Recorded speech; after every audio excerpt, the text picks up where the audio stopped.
नेमकं काय घडलं विधान सभापती विधान परिषदेच्या ज्या आहेत या पक्षपातीपणे वागतायत, विरोधी पक्षाच्या सदस्यांना बोलू देत नाही, सत्ताधारी पक्षाचे लोक काही बोलतात त्यांना परवानगी दिली जाते। उदाहरण द्यायचं झालं तर भारताने विश्वकप जिंकला, 11 खेळाडूंचं अभिनंदन करण्याच्या ऐवजी भारतीय जनता पार्टीच्या क्रिकेट कंट्रोल बोर्डाचा कोषाध्यक्ष शेलार त्याचं अभिनंदन करा म्हणे। खरं तर अभिनंदन खेळाडूंचं केलं पाहिजे, संघाचं केलं पाहिजे। ते परिश्रम करतात, मेहनत करतात, रक्ताचं पाणी करतात आणि देशाचं नाव उंचावून नेतात। त्यांचं अभिनंदन सोडून भारतीय जनता पार्टीचे जे बोर्डामध्ये आहेत त्यांचं अभिनंदन करा। आणि याच्याविषयी हा खेळाडूंचा अपमान आहे, हा देशाचा अपमान आहे।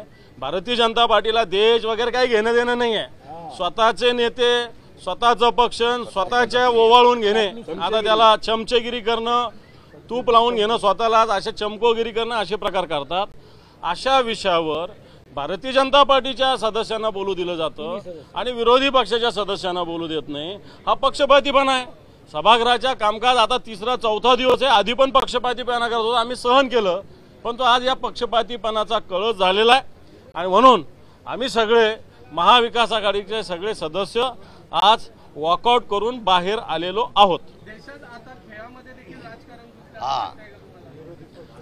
खेळामध्ये राजकारण ते घुसवतात। आम्ही तर स्पष्टपणे सांगतो की आत्ताही बोललो की जे मैदानावर परिश्रम करणारे, घाम गळणारे खेळाडू आहेत त्यांच्यामुळे देशाचं नाव आणि विश्वचषक आपल्याकडे आलेला आहे।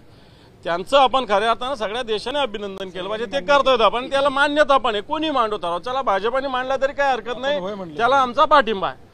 पण त्यांच्या नेत्याचा अभिनंदनाचा कशाला करायचा, हा आमचा मुद्दा आहे। आणि म्हणून याच्यामध्ये सभापती त्यांची बाजू घेतात, खेळाडूंना बाजूला करतात आणि म्हणून आम्ही त्यांचा निषेध व्यक्त केलेला आहे। पक्षपातीपणात ते वागतायत, लोकशाहीचा गळा घोटण्याचा प्रकार सातत्यानं परिषदेमध्ये होतोय आणि त्याचा निषेध करून आम्ही सगळे लोक इथं आलेलो आहोत। एबीपी माझा, उघडा डोळे बघा नीट।